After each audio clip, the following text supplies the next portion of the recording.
Hey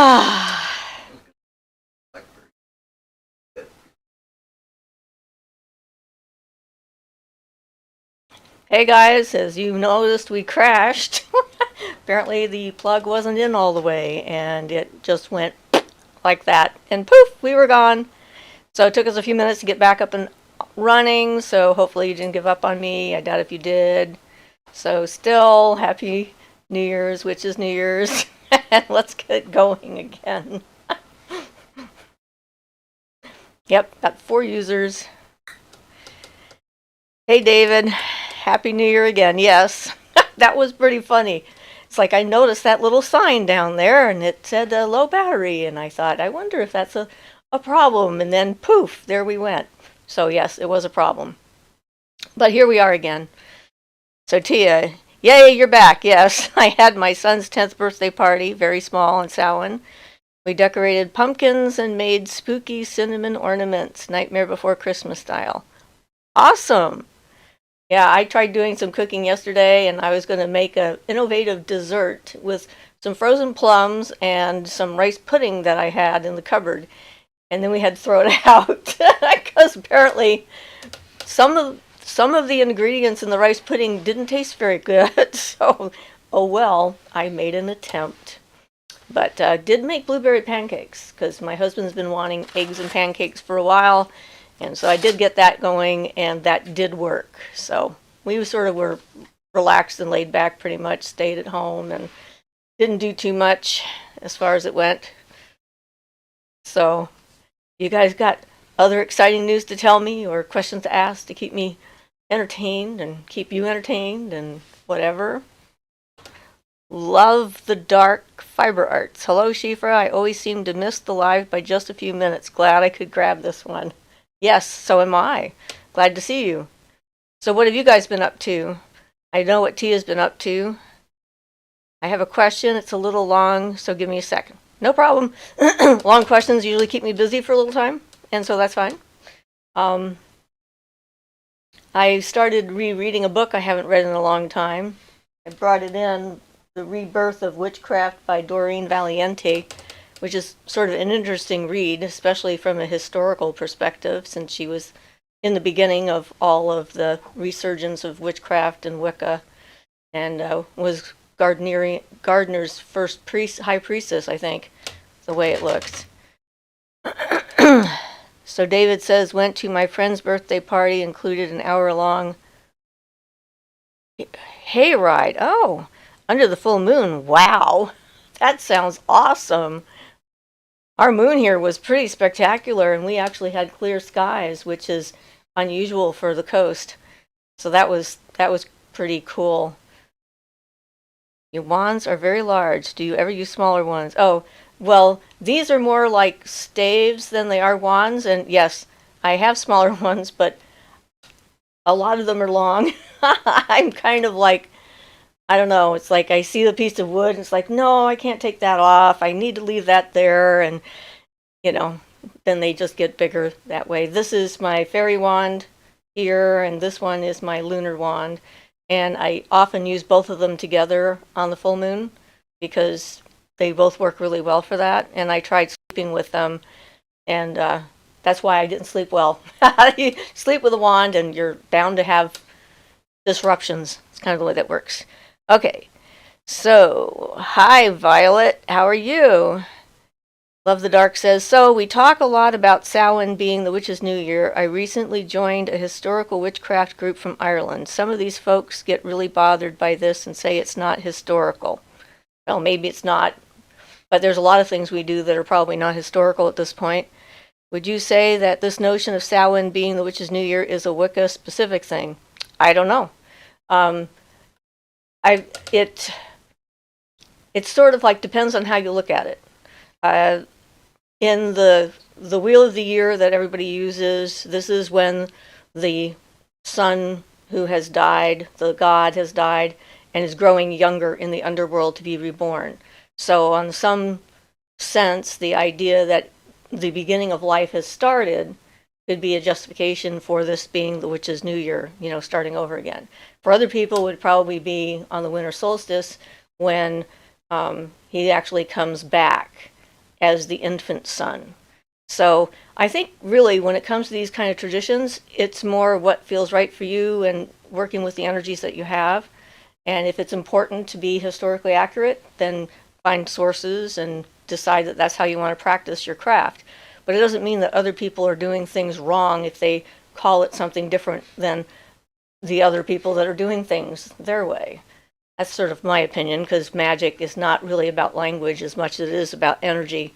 And language is just one of the tools we use to try and explain what we're doing or give it some kind of framework to hang it on.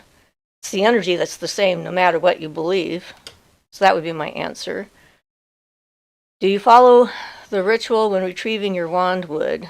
Well, I communicate with the spirit of the trees, and I offer, I make whatever seems to be the right kind of offering for that tree before I make it into a wand.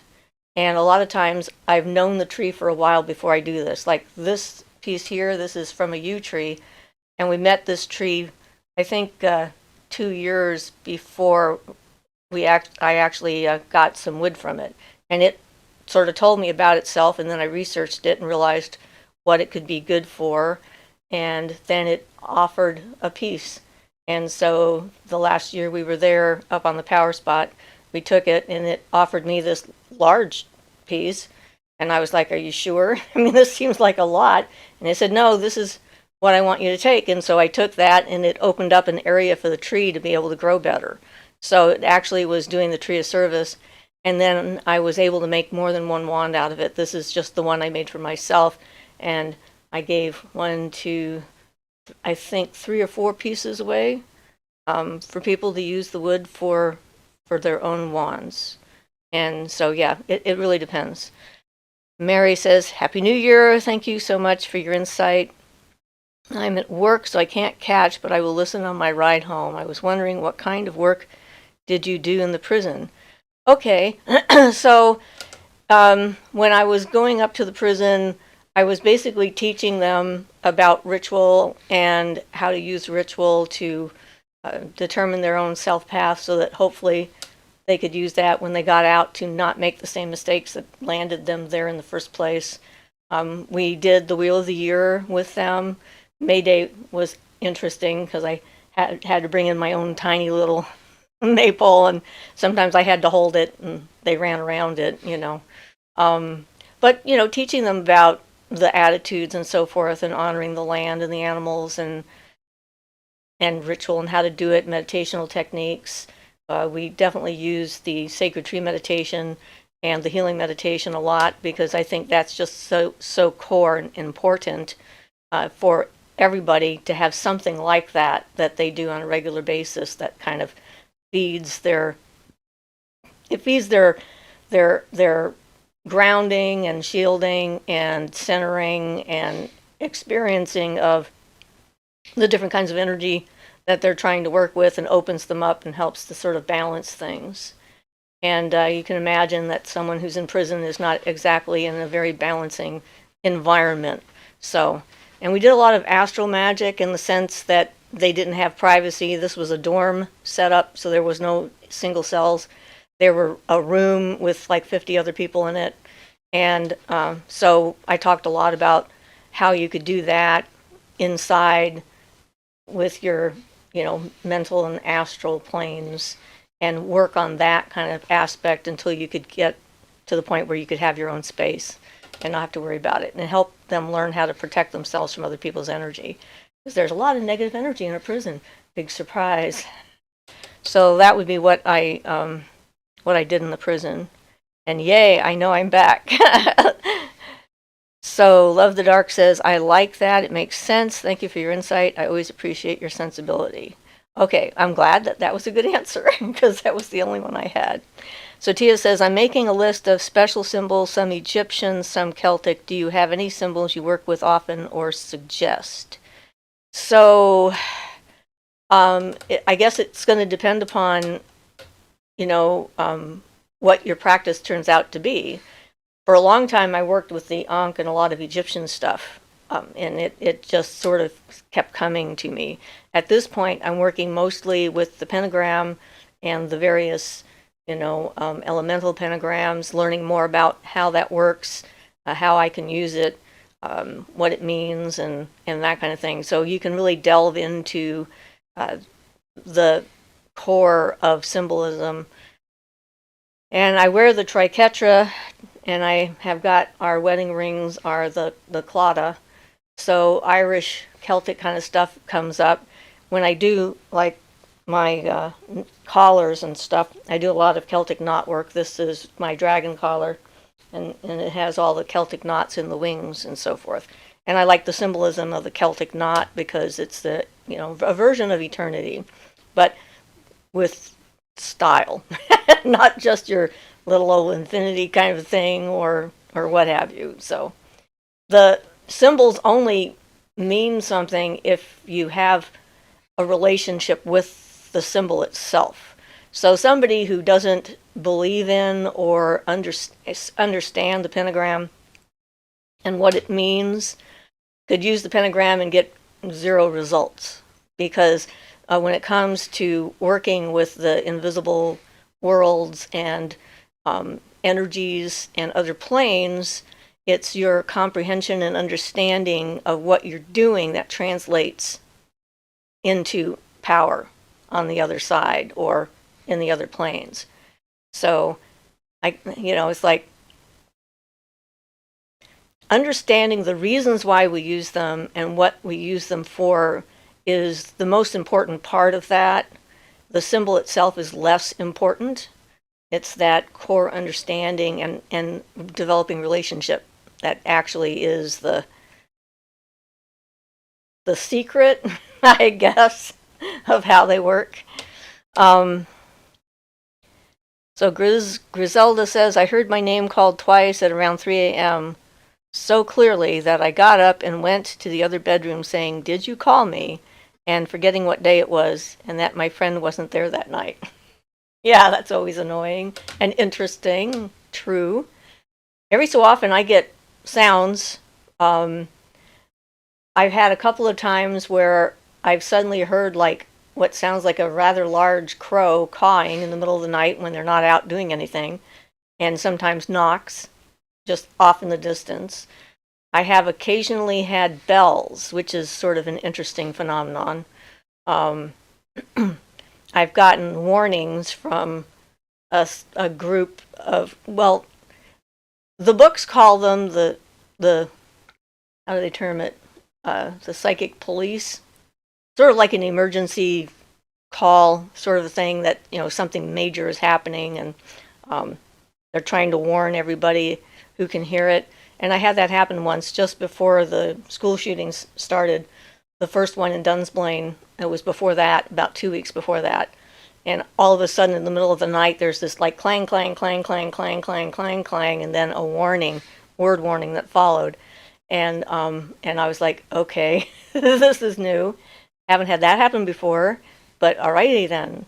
And I have set up psychic alarms. I worked with a traditional witch up in the Kispiox Valley. She was being attacked by a satanic group, oddly enough, and they were actually sneaking into her apartment and messing with all of her stuff, turning things upside down, pouring things in her items to destroy them and so forth. And she couldn't do anything to defend herself because in her tradition there was rituals she was permitted to do on a certain time, on a certain moon in the month, and that was the only ritual she was permitted to do. It's like some traditions are like that.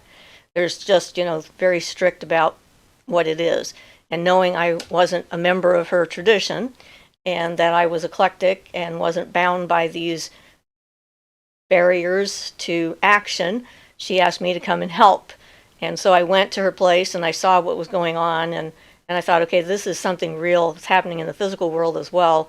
And so I lived in the valley. I was probably 20 miles away from her, but I wanted to keep track of what was going on in her place. And so I cast a circle around her place, and I put up what I called a psychic alarm. So if someone breached that circle, I would be notified.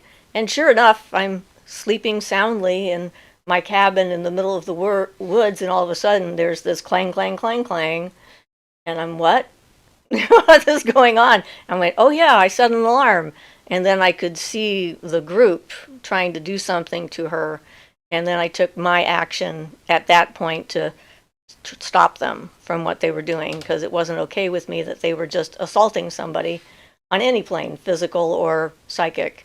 Um, so yeah, sounds like that. And a lot of times I think when people hear their name, it's sort of a wake up call to just sort of get your attention. I used to have that happen when I was younger quite a bit, where I would suddenly hear my name through the house and I'd be looking around trying to find out who said that.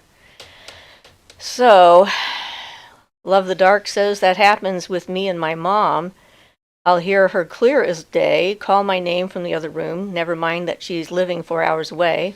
I'll always head to the phone because she always calls after. Yeah, that's kind of nice when you can get those warnings ahead of time. And Jillian says a spirit in my house liked to knock on the wall above my head to wake me out of sleep. That's less scary and more like, really, dude?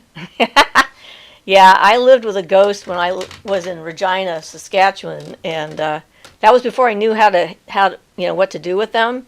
And he was a card, I guess is one word to use. One of the things he enjoyed doing was knocking on the wall above your head while you were going to the bathroom. He thought that was just quite hysterically funny. And then he walked back and forth a lot. I actually saw him one day as clear as a bell, and it seemed obvious at the time that he must have died from a drug overdose because he was like a white guy with an afro. And I'm like, okay, this is not very long ago that this happened.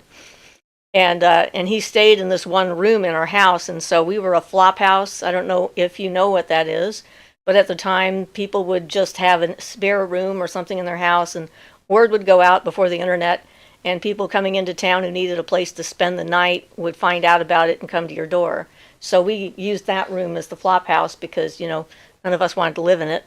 And it guaranteed a good turnover. And this guy came to our house and, he kept staying, and then he moved in his drum set. And I'm like, well, that's kind of weird. That doesn't look like he's planning on leaving. So I'm getting ready to talk to him about, helping out with the food and the rent if he's going to be a long-term person. And we were all downstairs in the living room, and his drums were playing. And he was like, who's playing my drums? And I'm like, well, let's see. We're all here, right? And there's the dog and the cat, and your drums are playing, so it must be the ghost in your room. He was gone the next day, so that worked out quite nice. If it was now, I would be able to help the spirit cross over, and then he wouldn't be knocking on the wall in the bathroom for anybody else. But apparently no one else could live in that house after us. I actually was back in the neighborhood years later and recognized the house and started asking the people in the neighborhood about it. And they're like, oh yeah, there was these evil people that lived there, and there's like a star on the floor and upstairs. And it's like, yeah, we put that star down, and I was trying to do a pentagram, but I measured things wrong, and I put in a 6-pointed star instead. So, yeah, apparently it was evil Jewish people that were there because they didn't know the difference. But anyway, it was kind of humorous. So now I would be able to actually just help them cross over, and that would solve the problem for everyone else. Yes, I have spent time in Canada. Okay, let me go back up here. I heard your comment about mirror magic transformation. Any recommendation for courage to do it? Well, have the lights on, practice during the day.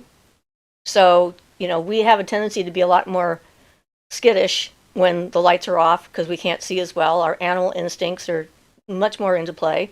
So if the idea is that you're wanting to do, mirror gazing and watch yourself change and that kind of thing, that's what I would recommend. If you did it during the day, during the light and stuff, and it started to shift, and you could just get up and go and make yourself a cup of hot coffee or go outside and have a walk and come back and try again, so you can ease yourself into it. That's what I would think. Okay, my girlfriend, Alexander says, my girlfriend Camilla Keeps waking up in the middle of the night to weird vibrations, warm heat from under the covers. Have you heard of this before? Love your work and greetings from the UK. Thank you, Alexander. I really appreciate that. Well, it could be Kundalini because vibrations is one of the things that I get a lot. I also have a muscle thing that happens that I really become aware of if I'm on an air mattress, because then I vibrate the entire air mattress, little muscles in my body that are going into spasm. But the Kundalini definitely can do that, and it can also create a warmth. So unless something else happens, if there's more to it, I would, try not to worry about it. Maybe look at what kind of undercoating there is. Like if there's foam, there's more likely to increase the heat. And so if the heat is an issue, changing to a cooler kind of covering might help. But I'd have to know more about the specifics, and are there any other feelings that she has when this happens in order to have a more complete answer, I would think. So that's all I have for the moment. So Shay Weir says, I sometimes hear my name when I've forgotten to do a task that has a deadline. It jolts me awake and brings my awareness back to what needs to be done. Well, isn't that helpful? Your own personal alarm clock. And your monitor or whatever who's keeping track of the schedule and goes like, wait a minute, you've only got 5 minutes. Hello, wake up. Time to go. That sounds useful. I like that. So the regular nonsense says, hey everyone, it's been a while. Hi. Love the Dark says, regarding spirits crossing over, do you ever encounter one who just wants to hang out and remain here a while? No. I've met some who thought that they wanted to do that, but when I could figure out the reason why they thought they wanted to do that, then I could deal with the reason, then they didn't want to do that anymore.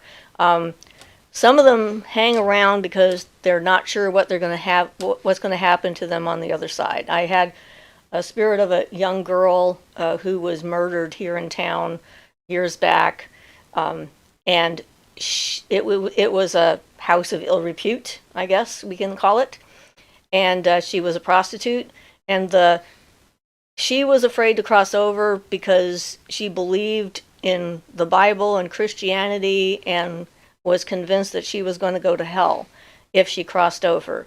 So, that is not an uncommon fear from some ghosts that I've encountered. Is like, the anxiety of what's going to be there. One of the other reasons for not wanting to go has to do with needing to get a message to a loved one. Like the reason that they're still here is because they're trying to contact someone to let them know what happened. And in those cases, most of the time, the person they're trying to contact has already passed as well. And so it's a simple fix for me. I just open up the portal between the worlds and, call their loved ones forward and say, there they are. You can go and give them the message. And generally speaking, once the portal is open and they see where they're going, then they just want to be there because it's part of the process. The after-death process needs to complete itself, and they're sort of like in stasis, and they can't really do anything, no continuing growth or anything like that until they can cross over. So far, no one has ever said no. I'm not pushy about it. I try to understand what's going on, and maybe there'll be a time in the future when I might meet a spirit like that. I guess I'll see. And if I do, I'm certainly not going to force them to leave if that's the case. Although I can be forceful about them not bothering the living. That's a whole different issue. All right, so Rachel says, do you like using crystals and stones while working with the Fae? Well, they like stones. See, this is the stones that they picked for this. So apparently they like working with them, and so I'm giving them what they like. So I had another visitation from the She a couple of nights ago, and it was sort of brief. It was more of an impression, but he has a very distinctive kind of energy, and he gave me this sort of full-blown impression that what they're wanting from me is an opportunity to share who they really are and try to set some of the records straight. So I guess we'll see. And so far, I'm just sort of following along what's happening. And then I have the two Fae that are visiting me more regularly. The first one that came in that smelled like lavender, really, really strong. And then a while back, she brought a friend. And that was interesting because the smell of lavender was just overwhelming. It's just like I had my nose inside of a dram of essential oil. And then all of a sudden it changed to amber, just bam, like that. So I know it wasn't really a physical smell. And I did things to try and make sure that was the case. Changed my sheets, got new sheets, washed my sheets, checked my space, made sure I hadn't spilled some lavender essential oil on my bed or something like that. But no, there was nothing there. And it seemed like when the lavender fairy came, and she is like smaller than the she, but more, she's human sized. I mean, not smallish, but just smaller. And and she was sent as kind of a go-between because the she's energy is extremely intense. And so just like with the mirror, looking in your face in the mirror and letting it change, I need to adapt and adjust to this changing energy. So I'm not sure exactly where it's going to go and what's going to happen. I'm just kind of letting them lead as far as it goes. I guess that's about all I can say about that right now. So, let's see. I've got to go back a little bit. Crossing over, crystals. Hi, Lou. Was the yesterday's moon good for prosperity manifestation? What do you think? I think any full moon can be good for manifesting. I think it just depends on how you work with the moon. Alexander says there is sometimes a strange scent accompanying the vibration. So that was your girlfriend having the thing in the bed. So that could be a clairalience kind of experience then, if that's the case. So it could be some external rather than internal process. So that's good to know. Thank you for explaining the warning calls. Okay. I'm getting behind in my brain. So Love the Dark says, bless you, Siofra, for doing that work. I'm so glad that young lady got to cross over to her loved ones. Oh, yeah, that was very... And we had to take another person. She wouldn't leave without another little girl who got murdered, too, that no one had ever found. They had to go together. And they were pretty sweet, and they invited me to come with them. We were standing in a circle. I'm holding their invisible hands, and they're holding each other as I'm opening up the portal to help them go. And I'm like, no, not my time yet. Thank you very much, though, for the invitation. So they left without me. But that was the other thing, that she couldn't leave without the other little girl. She sort of felt... I don't think they were related, but they were bonded after death like sisters. And so there was that kind of relationship there. Manatee says, you need to give me some of your weed. I don't do weed. I can't. I'm already like this. And weed makes me not good. I cannot do weed. I have to stay as grounded as possible. This is me being grounded. So... Yeah, me on drugs is not a pretty thing. So, how do I become like you? I want to be a witch like you and experience all these things.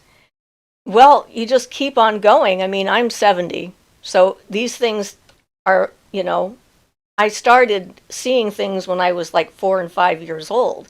So I have 65 years worth of weird things that I've gotten used to. And I think what it is learning how first to let go of convention, because there's a lot of convention out there in the magic community, in the pagan community, as well as just the world. You don't throw science out, but you have to evaluate the convention that says these things don't and can't happen, and be open to experiencing them and then getting to know yourself. Because if you don't know who you are, then you can't tell when something other than you is around, and that's really key. It's like, how can you tell if that voice in your head is just like the mean voice that tells you there's something wrong with you in your unconscious, or is that a spirit voice warning you that around the corner there's a danger? You have to be able to distinguish between that, and then not caring as much about what people think about who you are and what you're doing. I think a lot more people have these experiences than talk about them because of the fear of being labeled insane. And I know when I lived up in the Kispioks and in other places, I don't know how many people came and told me something they'd never told anyone else ever before. And it would always be about ghosts or, some paranormal encounter that they had, some amazing dream that came true, any of that kind of stuff. That would be what they would be telling me. And I'm like, you guys really need to start talking to each other, because a lot more experiences happen out there than we have known about because people have been afraid to talk. So you give it its time and its space. It's a process. And if you enjoy the journey, then, at some point you end up being the most of whatever you are. And if that's like me, okay. If it's not, that's okay too. So whatever. All right, let me think. Hi, Ophelia. What method? Everybody needs to stop asking questions so I can read back here. What method of manifesting do you believe is best? That I'm not sure about. Manifesting, there's a lot of different ways that you can help manifest things. So a combination of magic, ritual, and then physical activity to sort of seal the deal and having it suit you. Griselda says, all that Bible and church religion stuff is the most toxic thing to ever happen to humanity. Well, it certainly was toxic to me and a lot of other people, but some people seem to need it. And, I try to accept the fact that everybody is different. And if I judge people by their actions, not by their beliefs, and there's plenty of pagans I don't like because they're assholes. So, it's not just about whatever it is that they believe or say that they believe. Actions are more important. The regular nonsense says, in my house, I see very tiny people always out of the corner of my eye and never directly. Sometimes in my backyard, I see one or two fluttering between the leaves of my trees. Is there a way to find out what's going on? That sounds like the Fae to me. I would think that that's what you're seeing, is that you're actually, a lot of times it's easier to see them out of the corner of your eye, and I have that size in my house, especially in the evening just before I'm going to bed, and I'll be like, watching TV, and all of a sudden there's little things flying around, and I'm like, okay, there they are, they're just sort of doing their thing or whatever. And I mean, it's they're a life form like other life forms, and if you thought of them as like, butterflies or mosquitoes, or they just sort of exist and they're doing their own thing. And, so long as they're not biting you, I guess it's a good thing. Because, Griselda says there's a beautiful South Korean show on Netflix called Hotel Del Luna, which I absolutely love, about the process of helping spirits with the after-death process. Sounds interesting. Lucifer says, I had a vision of a sigil a few months ago before I even got into studying witchcraft. I tried looking for the sigil everywhere and couldn't find any information on it. Would you know anything about that?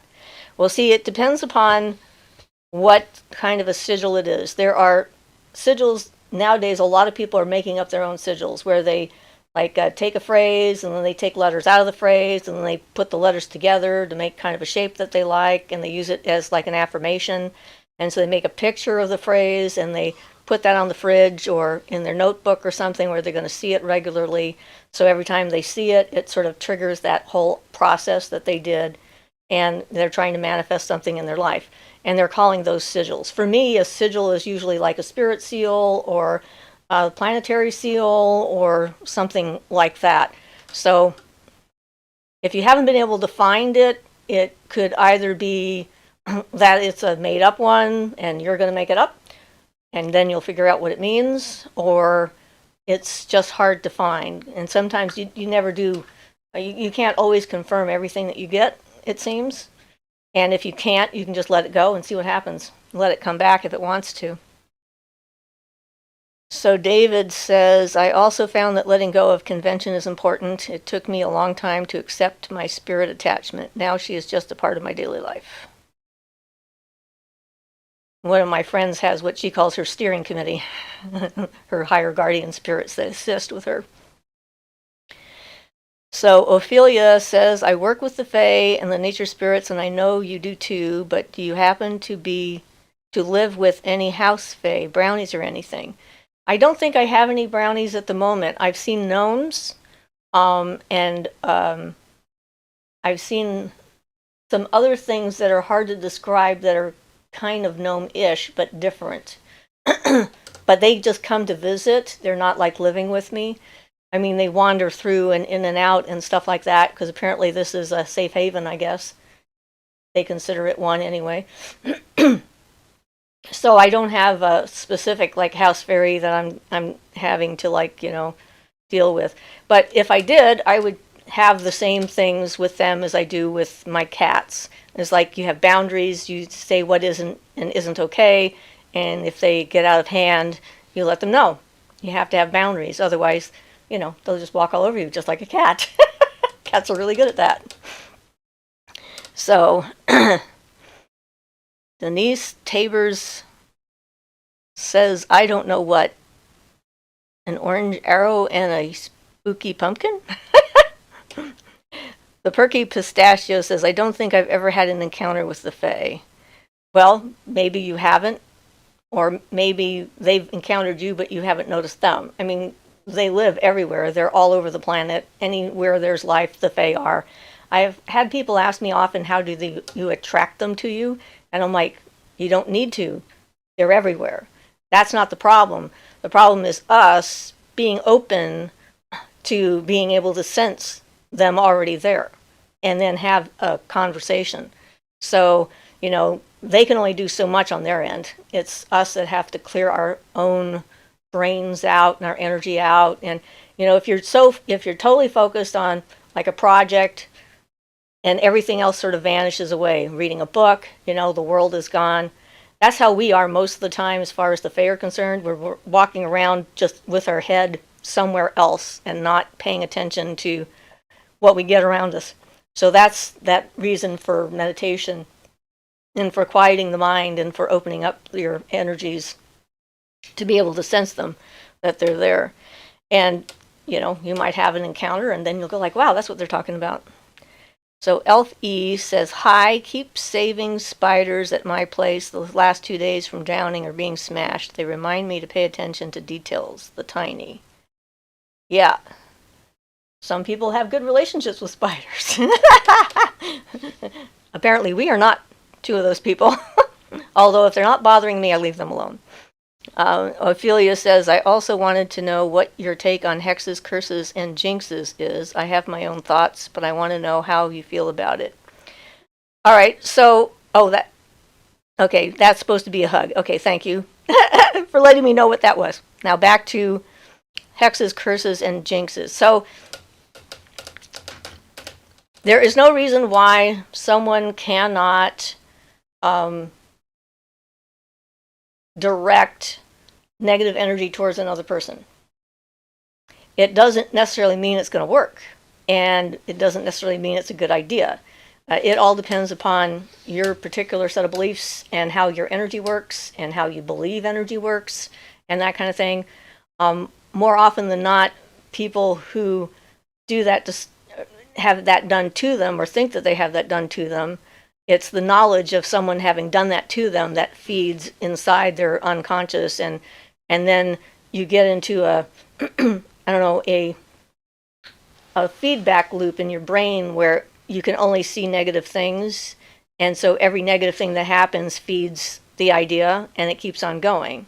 However, I was at a house here in our area and met the spirit of a Native American woman who was actually murdered and violated on the property where this house was built on her wedding day.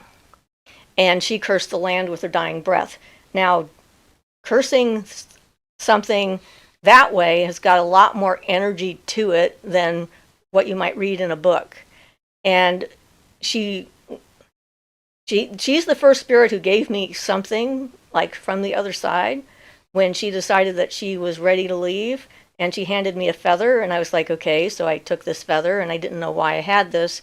And then later, when I went back to the house to do more cleansing of the house, I realized that the feather was the breaking of the curse, that she had let go of that energy of what she had put on the land so that I could release it back and it would take the curse off. so so that's, sort of two ranges of that. Um, yeah. And there's certainly like objects that have attachments to them, for example, where there's the person who had it before or some intense thing happened to them, and there's an energy attached to the object that can affect a living person and have that kind of thing happen to them. So, those are some of the things that come to mind when asking the question. I don't believe in cursing somebody personally unless they were really doing something mean to me, like really, really, really bad, and it happened in the moment.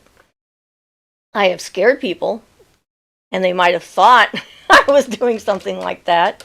I mean, I was my mother and myself and a housemate were waiting for a bus in San Francisco, and a gang of goths, or what do you call them, metalheads, came up, and they were going to rob us.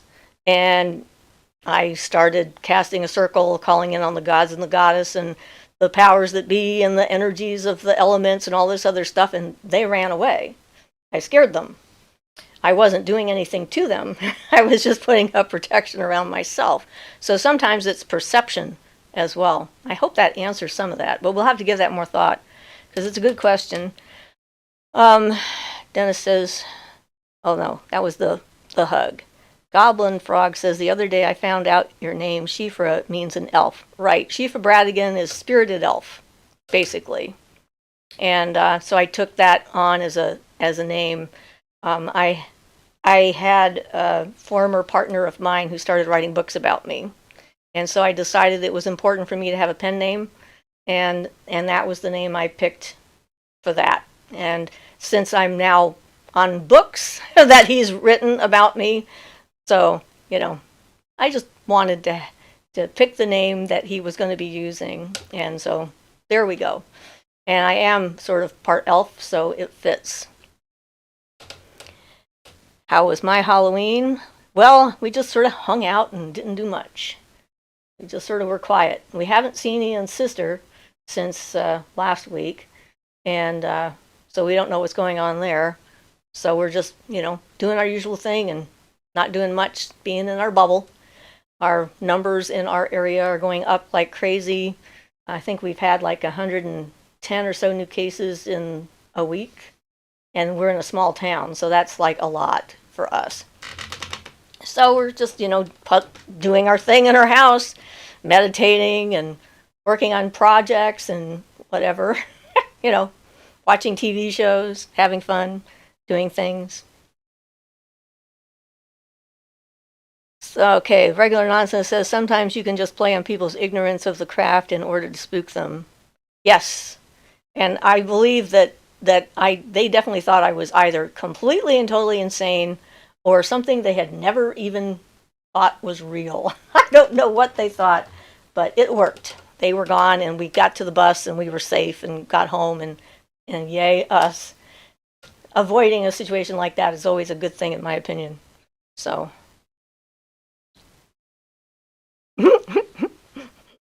So anyway, since we've gotten a new month, and there's a lot of empaths out there, and the next couple of days, at least in our neck of the woods, are going to be intense for empaths because there's a lot of free-flowing, anxious, and angry energy out there. So, definitely do what you need to do to take care of yourself and make sure that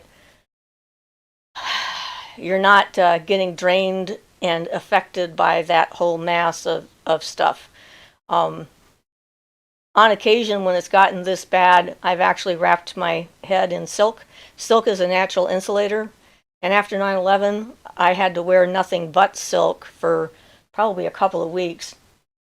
And it was bad enough that I got one of my silk scarves and wrapped it around my head to try and dampen the energy down. So make sure you take care of yourselves, all of you, wherever you are, because we're still in the middle of a pandemic too, which also requires some taking care of and staying centered and calm and, alert and that kind of thing.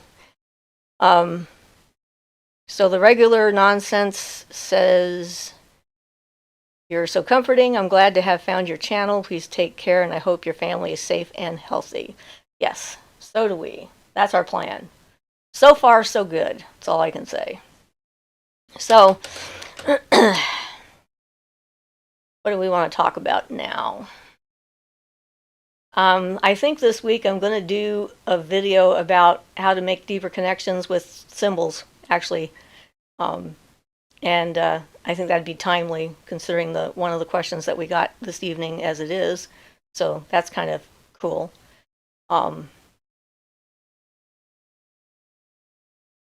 Elf says, "I like the culture around you folks. Here in France, in lockdown, there is not the same ambience. I feel the energy's way heavy. Do you know something about that? Thank you for your videos." Yeah, I think I mentioned that probably just as you were typing it.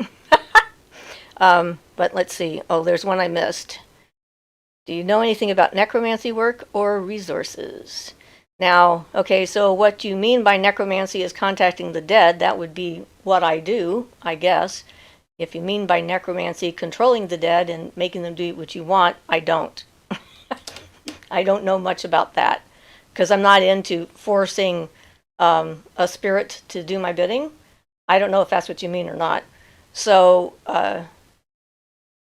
yeah, so I'm not sure about resources, since that's not that part of it I'm not interested in. As far as communing with and talking to the dead, and I can call the dead if I need to. Like, I've done that, but only if I need to. A lot of this stuff I don't do except on occasions when it sort of comes up as, "Hey, you need to do this."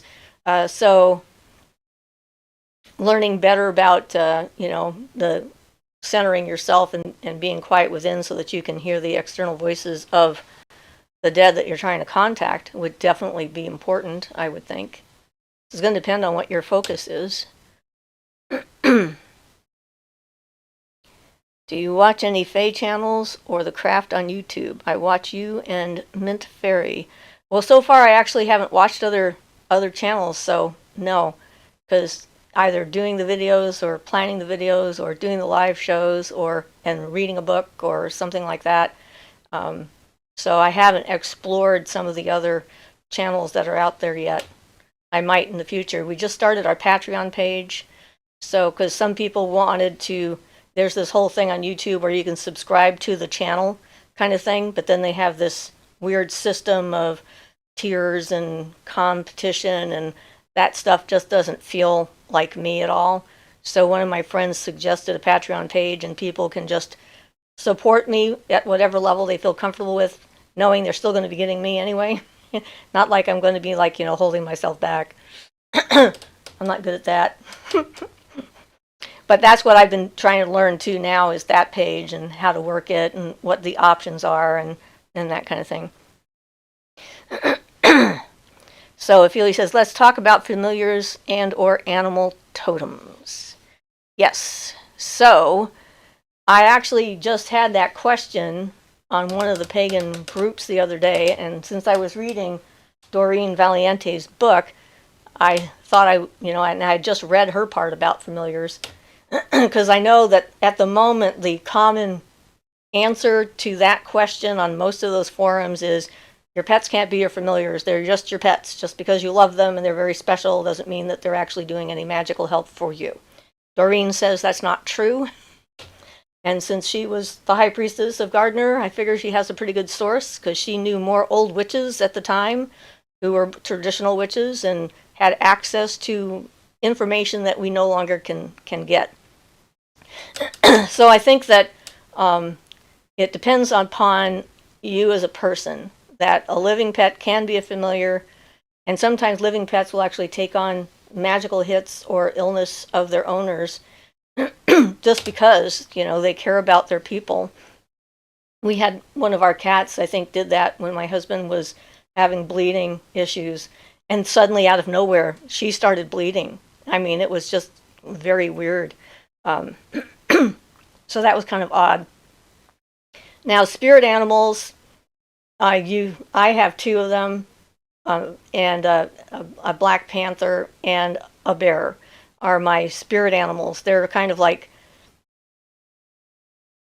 I connected with them and then they came to me, and they act as protectors, natural defenses.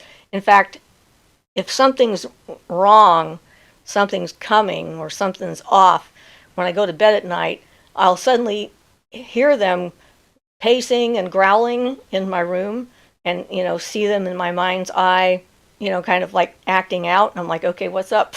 Because this is not normal. Then there's the totem animal, which is a different notion, and that's sort of like the nature of your spirit that you're born with. And you can have more than one, and sometimes that can change.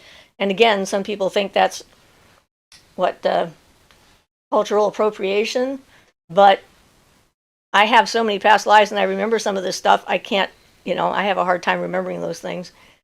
But I have the deer seems to be one of my main totems. And I know this because people have associated me with the deer on their own spontaneously throughout my life. Like strangers would come up and say, hey, you look like a deer. You have doe's eyes or something like that. So, and then I adopted the bear when I lived up in the Kispiox Valley, up in northern British Columbia in the bush, because I needed to learn from how to be a better parent. And I, decided that the bear would be a good teacher for that, because I came from an environment with no boundaries and all this other stuff, and bears are really good about boundaries. They very much care for their cubs, but if their cubs get out of hand, they, make sure they stay in their place. But they're very defensive of their offspring as well, and I really needed to have that connection. So you can adopt and learn from animals. I mean, in India they did that a lot, and that's where a lot of the different martial arts and yoga forms came from, observing animals and how they moved and so forth. So I don't think that it's just like a single culture that does that. And the idea that you're connecting with another form of consciousness out there helps us as pagans, witches, magic users, whatever path we're on, to expand our awareness of what consciousness might be, and helps to get rid of some of those conventions that we seem to think we're the smartest things on the planet, and it's pretty clear we're not. Otherwise, we wouldn't be ruining the thing that we're living on. Just seems obvious. So, so that's a broad answer, and again, individual people are going to have a different experience in their own life as to what happens to them. So you just follow your instincts and try not to pay too much attention to everybody else saying, no, you're not right, you can't be right, that can't be right, because I know that that's wrong, because it's just not. We're not the end decider of this. It's like the world is about relationships, interactions with things and other forms of consciousness that are around us. And when we pull back into ourselves and just decide that our perception of reality is the only one that matters, that's when we get ourselves into trouble, because then we're not listening to everything else. I hope that was helpful. So let's see. So Taylor collects a lot of dead bug parts or whatever, so I just was curious if they could be used in some sort, like for necromancy. Yeah, I guess you'll have to find that out on your own, since I don't use the dead parts. I use are like bones. My husband doesn't like bugs. It's like a phobia. So bug parts would definitely be out as far as that goes. Desideratum says, hope you are having a blessed holiday weekend. Have you done any videos about pendulums or scrying. I did do one on scrying and divination. I can't use a pendulum. It doesn't work for me because I can control it too well, and I can't shut off that part of my brain. I one day was holding one of these things, and I said, okay, go in a circle. I went, big circle. I said, stop, stopped. Go in a line, goes in a line, stop, stop. Okay, so that's it. So that, for me, it's not a good form of divination. And you can find a lot of different, books about how to do it. My husband seems to think if he uses silk instead of chain or thread or whatever, it seems to work for him if he uses a piece of silk. And I haven't tried that out. That would mean that his energy is not getting through and telling the pendulum what to do. But yeah, I did a whole thing on scrying and divination, one of the earlier videos, so you can check that out, and we can do more about that later. There's always delving into subjects. So Ragdoll Sally says, hello, Siofra and Ian, happy Witches New Year. Happy New Year to you, too. And Denise says, Mini Fairy is someone that I think you would appreciate, too. Regular Nonsense, Siofra would enjoy her, too, I think. Ophelia says, absolutely perfect response. Animals are far more superior than us. During meditations, I have had a crow come to me many, many times, and he showed me that he is, in fact, my animal guide totem. Awesome, Ophelia. That's great. Great to make that kind of connection. Desiderdatum, do you know about Doreen Virtue and her conversion to born-again Christianity? Yes, I have heard about that. There's another pagan lady who was very active on YouTube and was an educator on the craft that just became born again. Oh, God. I mean, I've seen people that I know do that. It just baffles me. But what it tells me is that they weren't genuine in what they were doing to start with. They couldn't have been. I mean, how could you make that kind of 180-degree switcheroo like that and have actually been real about either one? So I consider that like conforming or some kind of affectation or something like that. And Starhawk makes a good point in her book, The Spiral Dance. She says that it's not enough to adopt a new set of beliefs.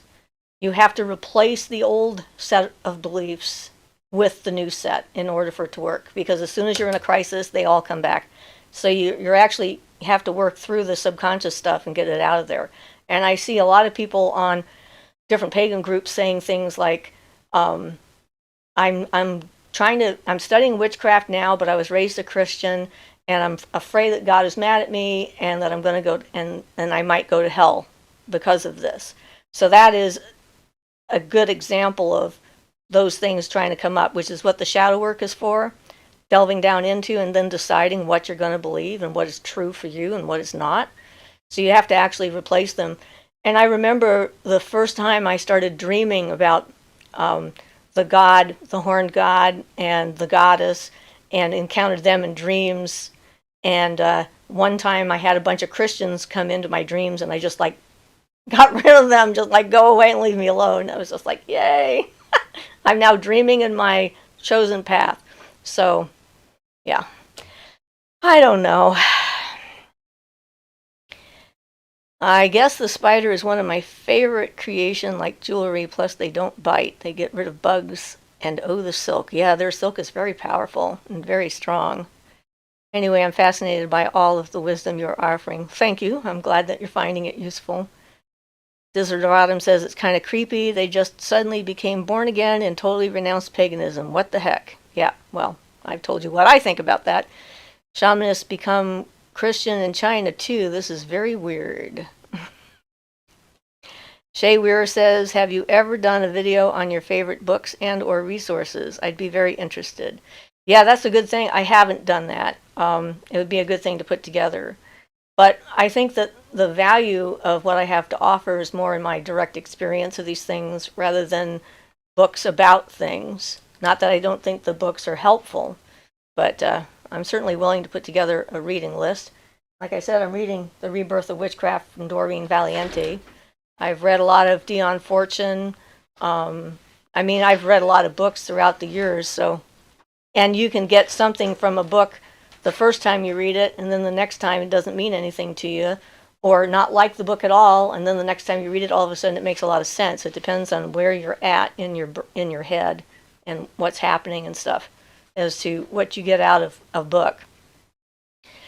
How do you stay motivated to practice? The most I do is some sort of praying meditation and walking in the woods. Well, there's nothing wrong with that. That's a good, solid practice. I've started doing a few things, like most evenings I cast a circle around my bed. I use the evoking pentagrams. I do them on different planes, so I practice, it changes it, but it's sort of a routine that I've gotten into before going to bed at night. In the mornings, I try to remember to say my poem to Aurora. I don't do it every day. None of us do. I mean, this is accumulative, and it doesn't mean that there's something wrong. We know about the phases of the moon, and we know about the tides. Things ebb and flow, they come and go. Sometimes you're just going to be completely and totally inspired and energetic and just like all into it, and other times you need to sort of take it in and assimilate and sort of reorganize and reintegrate yourself before you're ready to go back out again. So, this isn't a competition. It's not about how much you do and how often you do it and whether you do it all the time.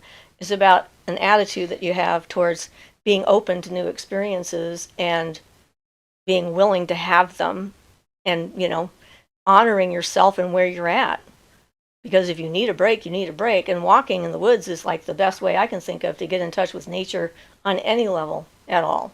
And I would consider that part of your practice. And that's a good part. That's one of the things that people are missing so much in our society, at least here.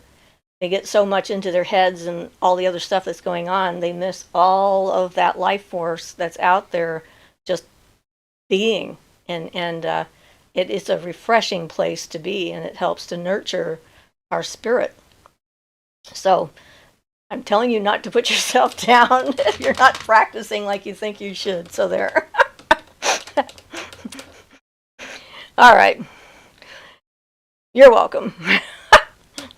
Because really, I see that question a lot in the groups that I'm in on Facebook.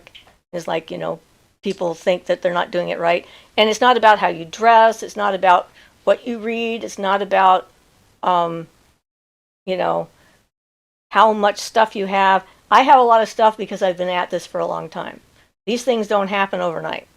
And people give me things, and, and I find things like at Goodwill, and I paint things, and I'm just like, I'm crafty. I like to do stuff with my hands. But it didn't happen all at once. It just takes time for that to evolve, and some things stay with you and some things go somewhere else. So, yeah. So what do you think about all the young people suddenly professing about witchcraft online? It seems like they think they know it all. Do you think that's possible by you're in your late 20s? Well, I suppose there's always the room for somebody who remembers all of their past lives coming in and being all-knowing and knowing everything. The chances are slim. And generally, if that was the case, they probably wouldn't be touting it online. I mean, that would be one of the things that I would look at, because the people who actually know stuff don't have to brag about what they know. They just share their information. The people who feel that they have to share and tell everybody how smart they are and how much they know are probably insecure. That's a feeling. I mean, it may not be true. I have no way of knowing. But I know I thought I was pretty smart when I was in my late teens and early 20s. And looking back, I was not very smart at all. There's a lot of stuff I did not know. And I had a lot to learn. So,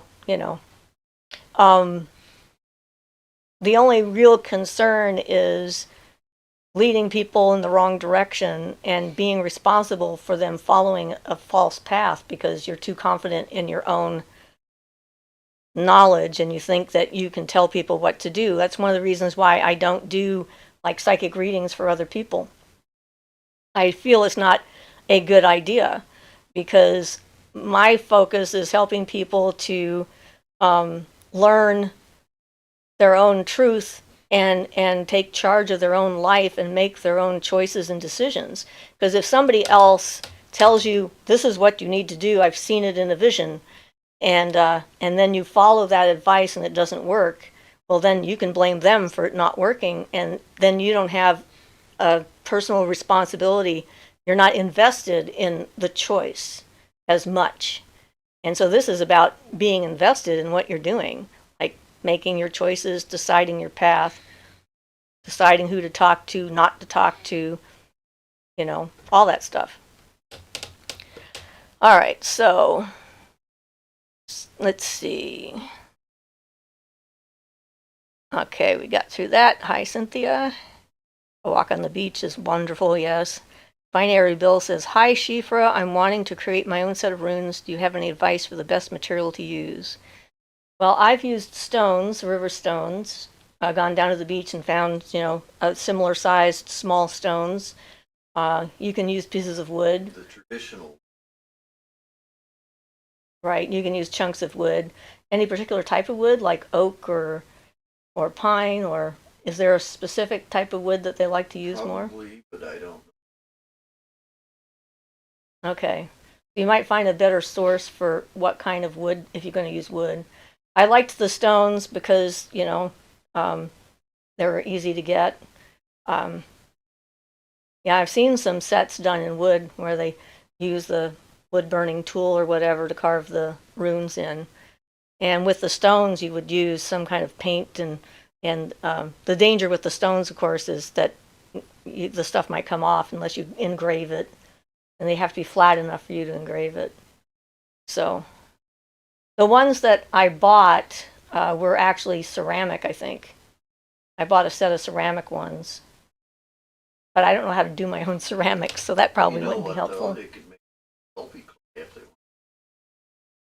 available. That's true. You could use Sculpey clay and then bake it in the oven. Yes. Yeah. So that would be another possibility. And then you'd be handling it all yourself. It wouldn't have anyone else's energy in it. So it'd be just yours, kind of thing. Because usually runes are very personal, and you don't want everybody handling them. Right, and sometimes you actually drop your type of thing too. Right, so there could be blood. Could be just some in play beforehand. Yeah, so there's a couple of ideas. Some of them might work.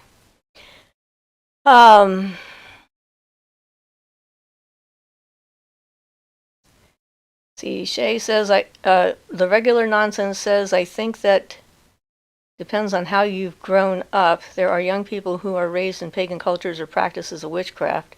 Well, my granddaughter would not consider herself as a expert on this, even though she knows a lot because of me, and same with my daughter. So it just really depends on the individual. Touting it is an altogether different thing, though, so that's a good point. Hi, Marisol. Is there anything you would recommend for curing pain? I have physical pain which I can't get diagnosed. Is there a way to banish it? Well, that one's a hard one because there's so many different things medically and emotionally that could be involved in it. I mean, yeah, I'm not a doctor. Reiki and energy healing might help. You could try taking a black stone and putting it where it hurts and seeing if you can get the stone to absorb the pain. But if there's a pain there, it's probably something that you need to find out why. I have pain and I know they don't know what it is, and I have a solution that helps me with my spasm disorder that I have. Yeah, one thing, spell that might be appropriate, that would be the old abracadabra. The letter each time till it's down to associated that abracadabra, and then you letter in the pain. As the letters disappear, the pain disappears. That's not one I've ever tried. Sounds interesting. So an old magician's trick. Old Western magicians. An old Western magician's trick. To write abracadabra and then less and less each day and associate it with the pain. Yep. One letter off each day. Okay. Um, yeah, a Reiki master, a massage therapist, a doctor, a physical therapist. Maybe they can be of some help. Is your necklace you're wearing handmade beadwork? It's hard to see, but it looks pretty. See, is it shiny? Yeah, I'm kind of in the You want me to close sun the is curtain? right. That might help a little bit. Very. We're going to close one of the curtains here so you can see this better. Yeah, there we go. Yeah, this is definitely handmade. This is one of my pieces. I designed it and I made it. And these are tiny, tiny beads. They're size 15 seed beads. And then it's backed with what they call uh, it's a fake suede on the back, and then all the way around. And the gold beads in this one are actually part gold. They're 18 karat gold plated seed beads. So I really liked that. So yeah, and this one I made for me. I've made a bunch of them. I've made a lot of colors at this point. So it's my craft. One of the things I like to do. That's the one you got. No, it was the other dragon I got the award Oh, that was for. the other one. Yeah, the one I made my daughter. Oh, okay. Yeah, hers got the award. Giant piece of lapis in its claw. Yeah, won an art award at a local at the state fair a few years back with that one. But yeah, that's one of my crafts. Rosa says, "Hello, sweet lady. New to you. Synchronicity was feeling deeply anxious and saw you. We're live. Thank you. Well, you're welcome. I'm so glad." Binary Bill says, "Thank you very much." I even know what I said to them. That's already gone from the screen. Marisol says, "Oh, thank you. I will try both." Ah, it must be with the pain. Yes. All right. So that's good. All right. So we're over an hour at this point from when we came back after we got lost for just a few minutes. So it's like an hour and 10 or 15 here. The binary bull, if you made runes with Sculpey, you may be able to ask a dragon spirit to work with you when you use the runes. Oh, that's what it was. It was about the runes. Okay. Shiva, have you had helpers connect with your tools?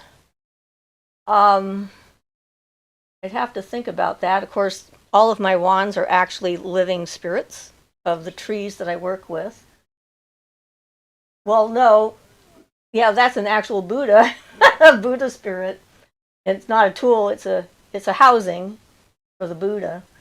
Um, Although that candlestick holder, the griffin, that definitely seems to be related to our idea of air, and the griffin has sort of become our personal air being. So I do have beings associated with the elements that I work with. I work with the griffin and the phoenix, um, the peacock, and the turtle. Those are the four spirit beings that we work with the elements. My personal ones, at any rate. Um, yeah, so things always have some kind of association with them. I mean, my Athame is a goat horn, and I'm a Capricorn, and so that makes perfect sense. And it's in the shape of a black panther, which is one of my spirit animals, so that was sort of interesting. So it seemed clear it was my knife. It was handmade, and it was new when I got it, and so that kind of was like perfect. Um, I get help getting things that I need, like when we have a project we're thinking of doing, like building something specific, and put it out there to see whether or not this is a good idea. And I walk into Goodwill and they have an entire shelf of the thing that I'm looking for, and then another shelf and another shelf of the same thing that I'm looking for. I usually consider that a sign that this is a good project, we should do that. But that's not the same thing as having a spirit being associated with a tool. So I guess the answer would probably be no. The tool embodies my power, not something else's power, except for the wands, and that's a cooperative energy. So the wands represent my power and communion with the energy of the tree spirit helping me with whatever I'm doing. So that would be the closest thing.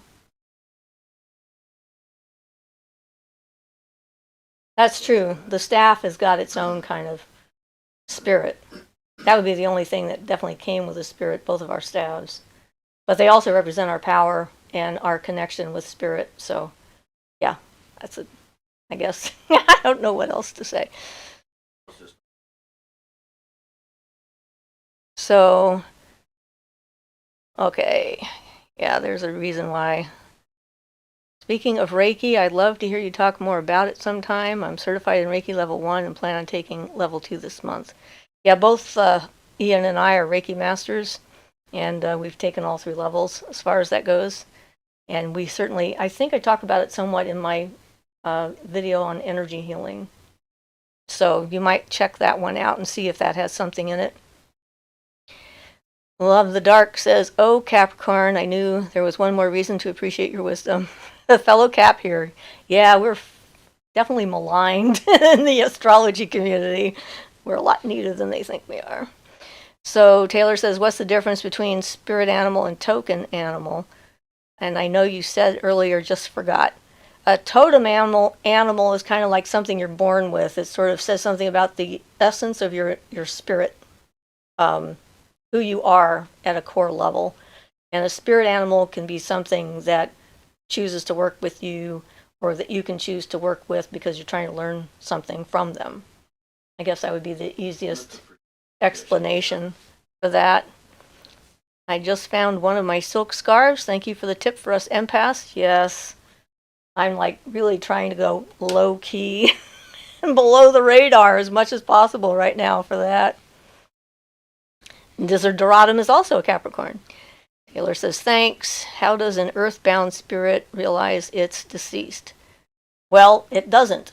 That's why it's earthbound until someone like me comes along and lets it know. And that would be one of the other situations I deal with, that they don't know that they're dead. But we'll get onto that later. So I'm going to have to wind this up so we can, do other, whatever, other things. And I'll work on that video on deepening the connection with symbolism or symbols and stuff like that for the next one I'm out. And if you want to check out my Patreon page, feel free. I posted one of my recipes up there for patrons, and I don't expect people to necessarily be paying lots of money or anything to support me or like that, but it's just one way of doing it instead of trying to do it through the whole YouTube model. So, hey guys, I'm glad you all came, and yeah, Ophelia says the energy's been definitely heavy. I'm absolutely feeling it too, and I'm an empath as well. Yes, thank you very much. Appreciate that. You're welcome. Everybody have yourself a wonderful day, and connect with an animal, a tree, or a rock as you go about your day. Anything at all would be great. Vegetable or mineral. That's right, animal, vegetable, or mineral. I like that. Okay, guys, love you. Bye-bye. I have to end the stream. There we go. Blessed be, everybody.